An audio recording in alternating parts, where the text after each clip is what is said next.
Rejoice, rejoice, Emmanuel shall come to you, O Israel.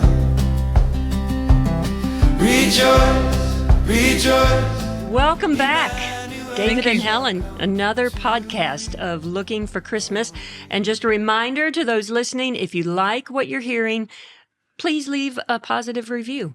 And go and buy the book. Yeah, sure. Yes, go and buy the book. It's a good one. It's a good one. And be sure to find Unsung Hero somewhere online. You scratch my back, I'll scratch yours. Is that what you're saying here, Donna? Right, the movie of the Small Bone family. And David, we were just talking before the camera started rolling. You were talking about the music industry, which you've been in all your life. Yep, and basically kind of like the lack of encouragement that can be there amongst that music industry clan sometimes.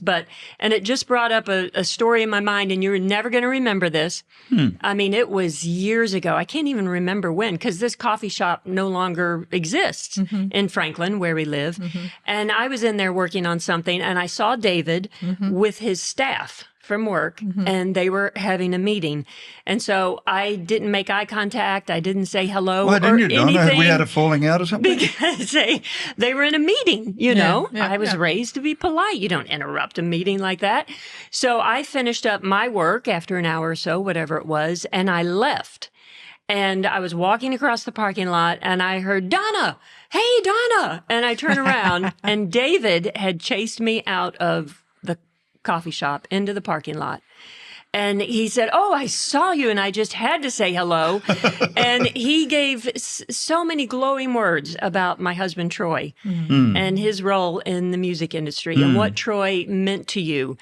And I thought, that is amazing. He was in this meeting. He stopped his meeting to run me down in the parking lot. And that's who David Smallbone is.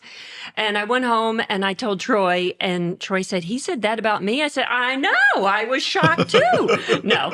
Hey, well, can you talk to my beloved about this? Because every so often we'll go out for a date, and I will, I don't know if it's the Holy Spirit or what it is, but I will then go to the next table and start talking to the people at the next table about Jesus. And then she will tell me later on, "David, why aren't you focusing on me?" And so, like, can you remind her that I'm out there doing God's work? Or maybe I need to change my ways and focus on my beloved? Do you have the gift of an evangelist? Is that in you? He has the gift of encouragement. Yeah, for sure. For sure. Gift of encouragement. She does. In more latter days, he might be more evangelical. He amazes me. He can he can go up to anyone cold and be talking about Jesus in about 2 minutes. See, that seems like gift of evangelist to me, to be able to do that. I just, like, it's funny. At 75, almost 16. It's such, well, you know it because you're living it. You know, you're committed to the written word, and you've impacted so many people you don't know. And I don't have the gift that you have. I don't have the gift that my sons have. But I feel a lot of people have not embraced the fullness of living for Jesus. And I viewed myself as a flawed Jesus follower. But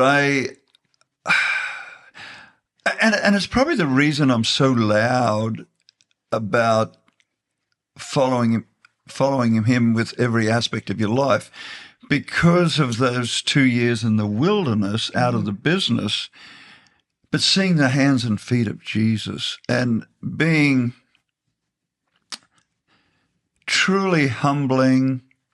And I think, you know, the positive out of that now, you know, I'll come across a lot of friends, they're going through hard times. And I say, well, you know, this is just preparation.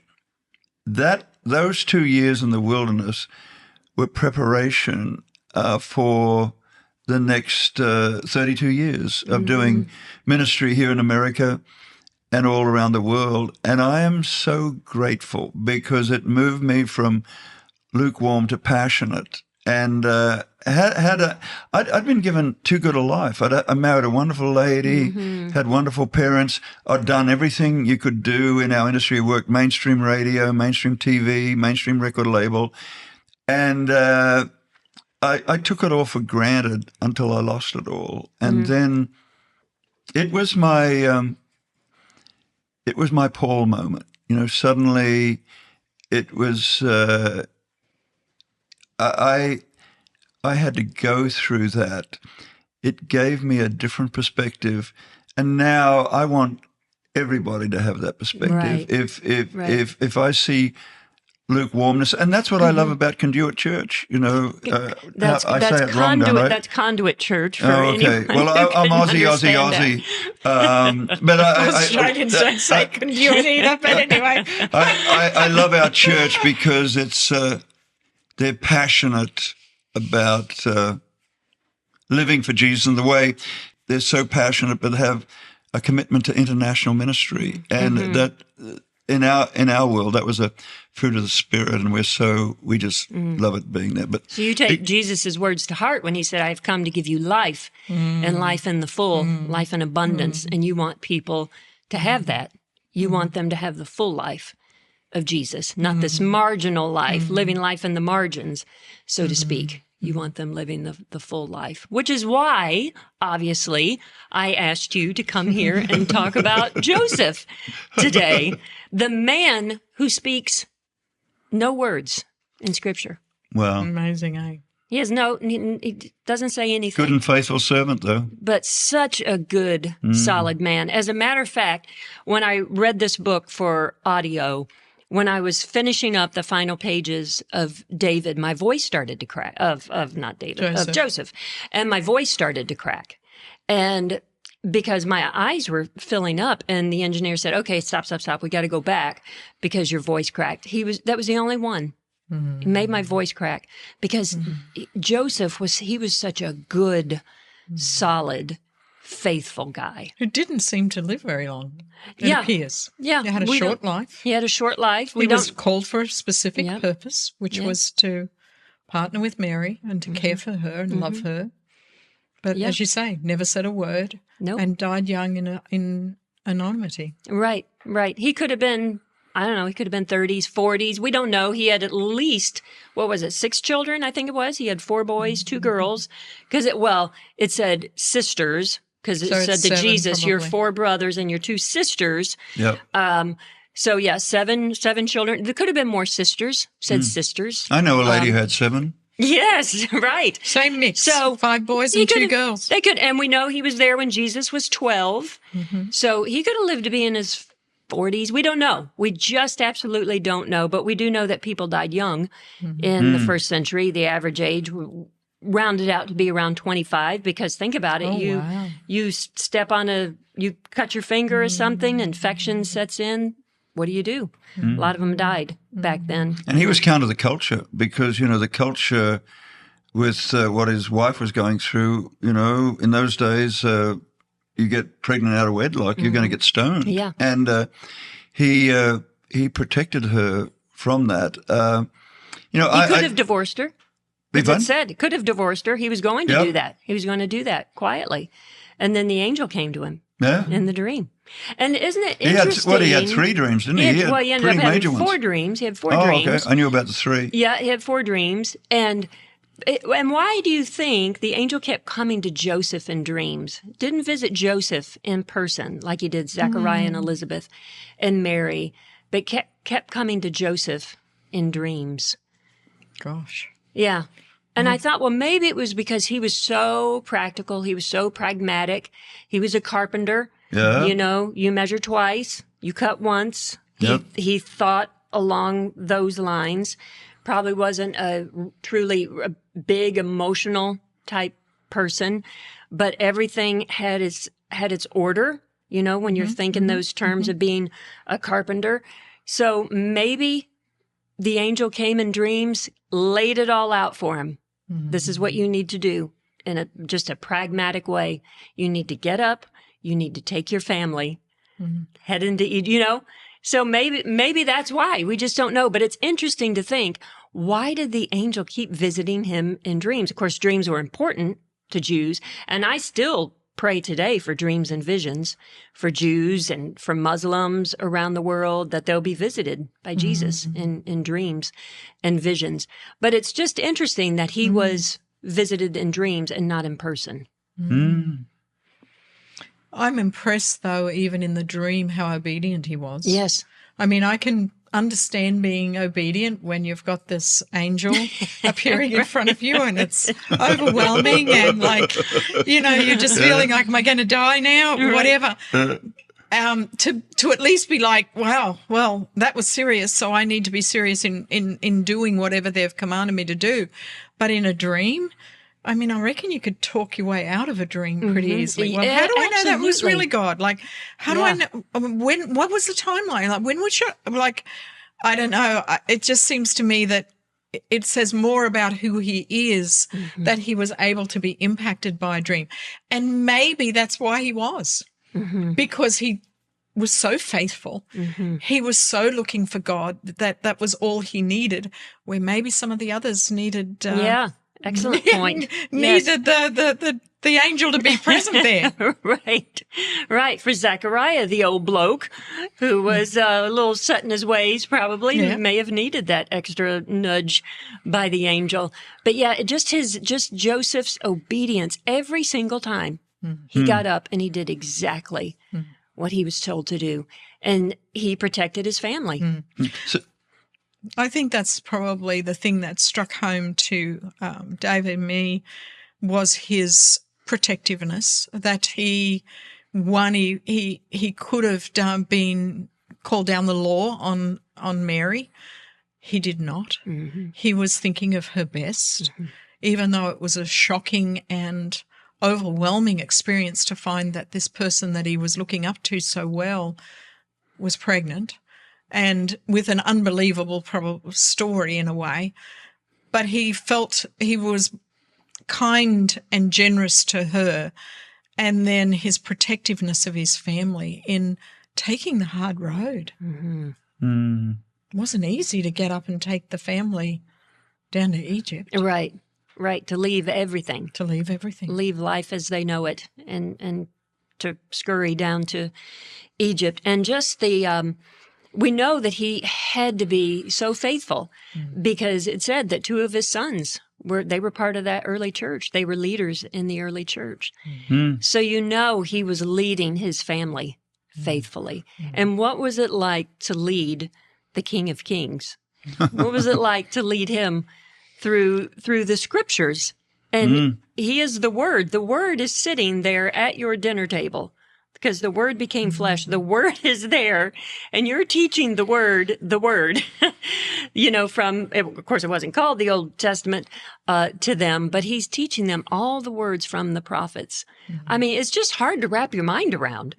So Donna, is this the fact that you got the old bloke and his favourite Sheila in to talk about Joseph, and Joseph is very different to the old bloke. Are you trying to get a message across to me that I need to become more low key and get closer? Because the problem I have with my favorite girlfriend, also my wife, is sometimes I'm a little too loud, and Joseph wasn't that way. He was just good and faithful. So what is the teaching moment for me, Donna? Well, I think I need to ask you, what is the teaching moment for those listening?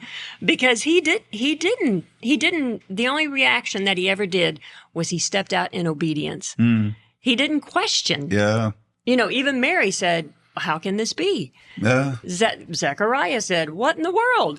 And he never questioned. He just stepped out in obedience every single time.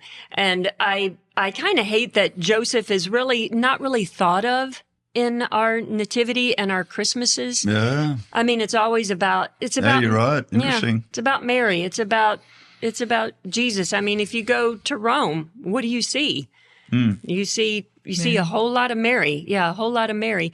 And it was even the Magi said, we're looking for his star. That's his star. He called it his star. And even in Jerusalem, he said, we want to worship him. And it wasn't about them. It wasn't about Mary. It wasn't about Joseph. It was all about Jesus. From the very beginning, it's always been about Jesus. And it's like Joseph knew that.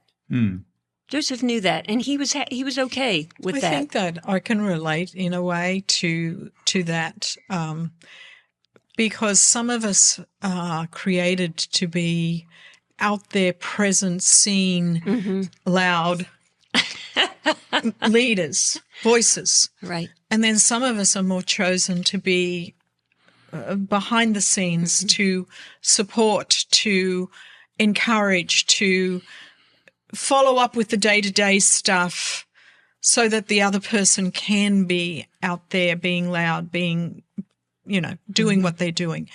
There are different roles for each of us and different callings for each of us.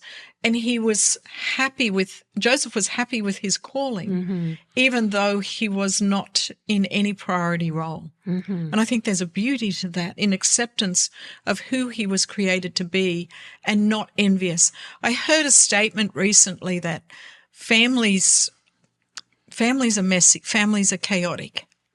And if you look at families, there's a level to that in all our families because we're all made up of broken people.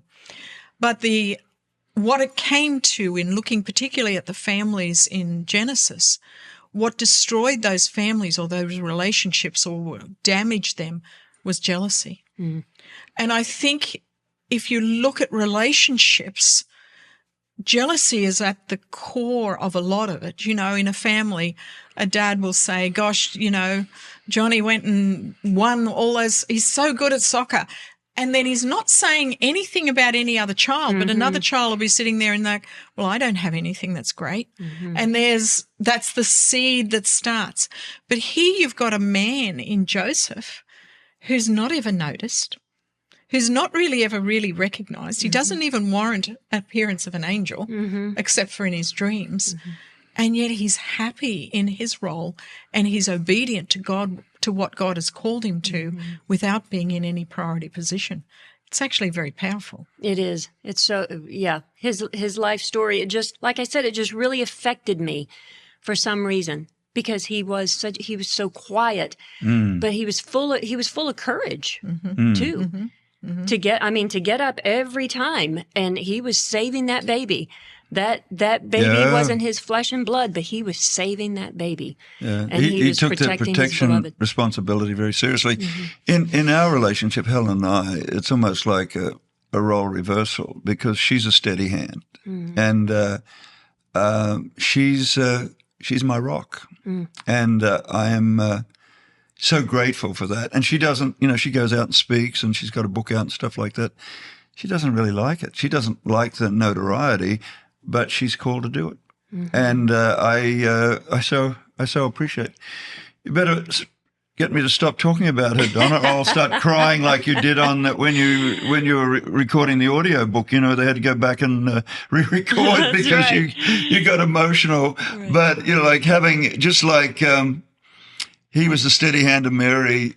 Helen is the steady hand to me, and we've been through some crazy moments in time. But it's actually the craziness has made us stronger, and I'm so grateful for that. Yeah, and just to think about the strength that Mary and Joseph had together. I mean, they changed the world. Yeah, they changed the world, and the culture was against them. Just like the culture in some ways is against.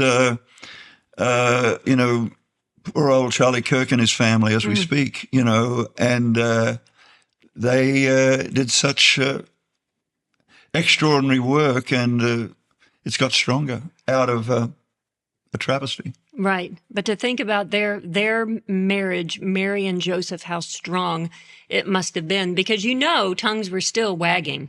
She says that she was pregnant by the Holy Spirit. That for the rest of her life, it was a stigma on her. But they were strong throughout, and Joseph had to have been seen as just such a strong leader for that family, a good man. He cared, he provided for his family. Yeah. He was obviously good at what he did. And again, he led those kids. He led them in the Word. Don't you think that's a reminder? Because the culture, particular media, is still coming after us to this day.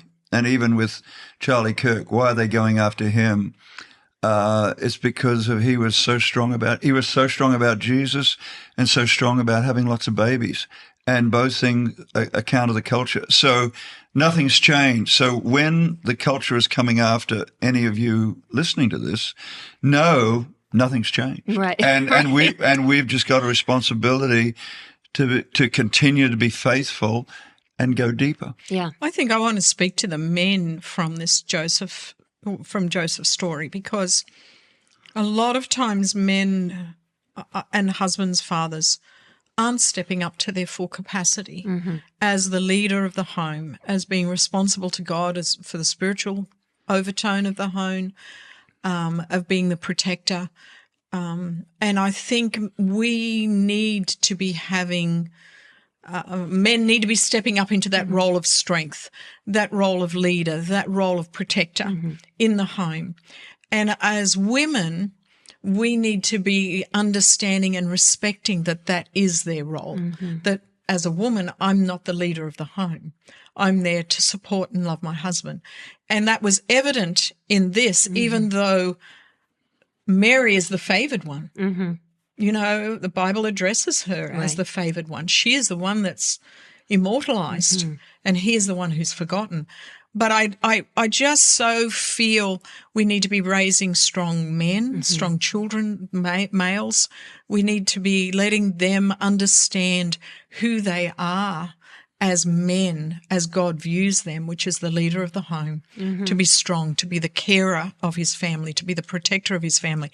And that's who Joseph was. And I got a thought to follow on that, Donna, so which I'll identify with you and Troy as well. So about 20 years ago, I realized I'm working in Christian music. Your husband's working in Christian music. You know, both wives are aware of what we're doing, and we were spiritually bankrupt. We're almost like we're part of show business more so than the ministry. And I felt I got prompted at that time to every meeting I took to do a devotional. And it's always pulling from somebody like yourself or Christine Kane or David Jeremiah or somebody like that, and people who are more articulate. But I've done that pretty faithfully for 20 years now. And so I think my challenge, following on what Helen just said, to say to all the men listening, find a way of, in all your conversations with different people. And so I do it at most meetings. And I've got into trouble. You know, my neighbor gave me a hard time and said, hey, after our meeting, and I'd read a devotion, he said, oh, you're trying to evangelize me. And he's an atheist.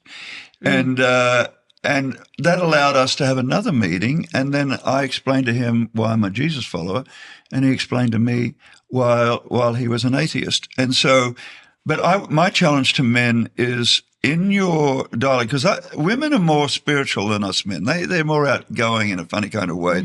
They're closer with the other women and stuff. But us men, a lot of times we're like islands. Find a way that, if you're strong about Jesus, find a way of sharing your message with everybody you meet. And then if you're not strong about Jesus, get strong.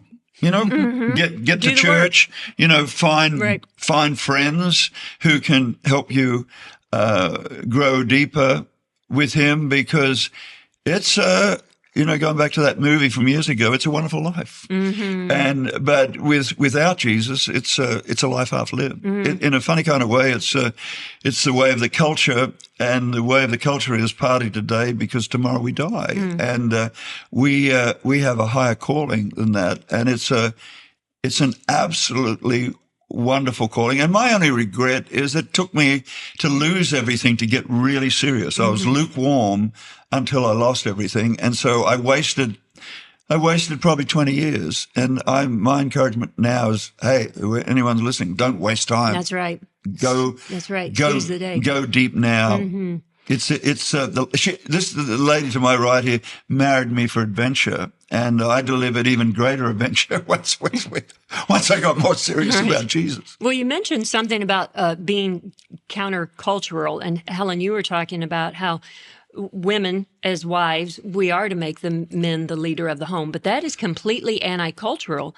When we look at television shows, when men are run down, they're made to look like idiots many times. You know, funny idiots. You know, they do. You don't take the dad seriously in a lot of cultural shows. Yes, yeah, exactly. So how do you speak to those wives? I mean, David just addressed the men a little bit. Hey, get up, do the hard work, be the leader.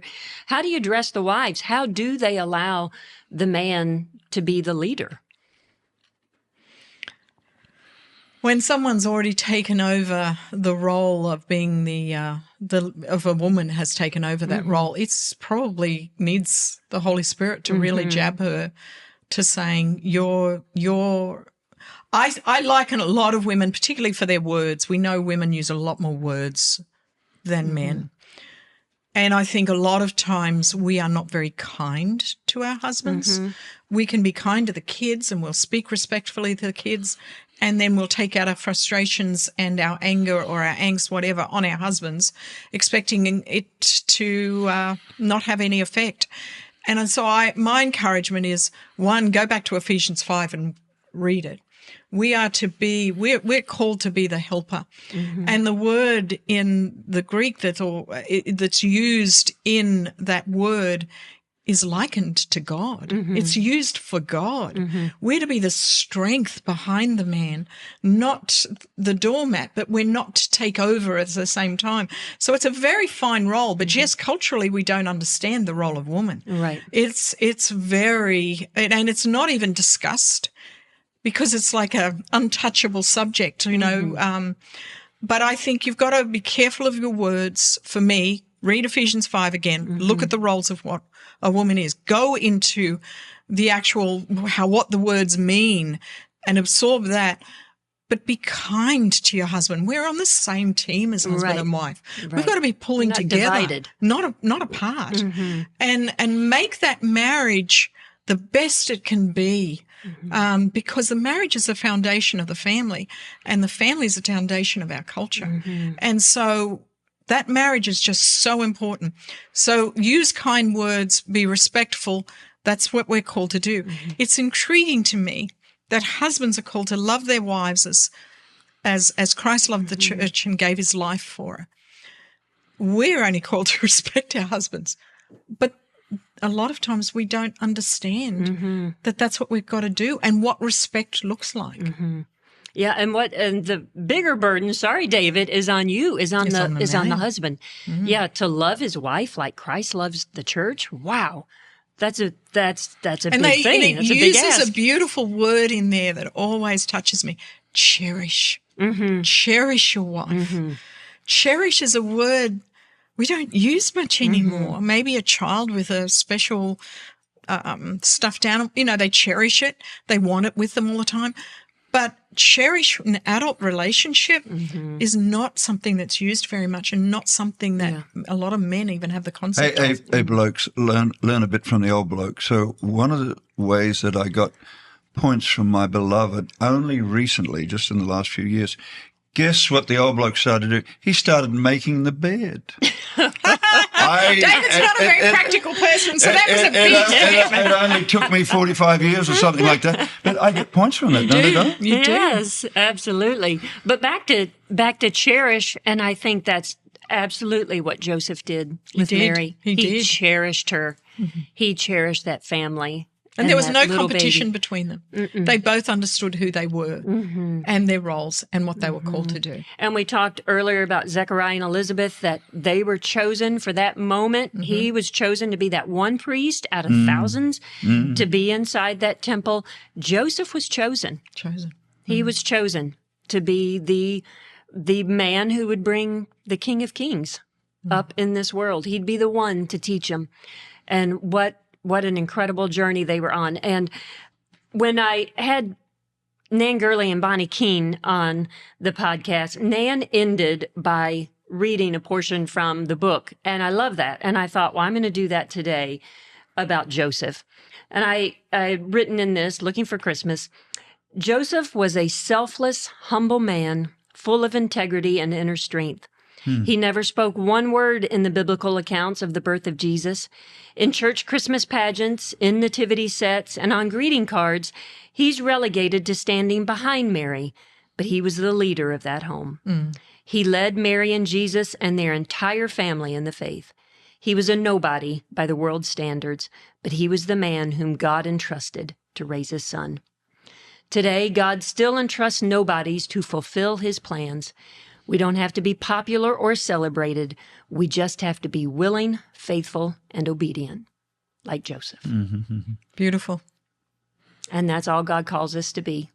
Be faithful, willing, and obedient, like David and Helen Smallbone. And I thank you again for being part of this podcast. What an honor to be with you, Donna. Thank you for, we feel partnering a little bit in your ministry, and Godspeed. Yeah, love you both. Thank you. Rejoice, rejoice, Emmanuel shall come to you. Oh,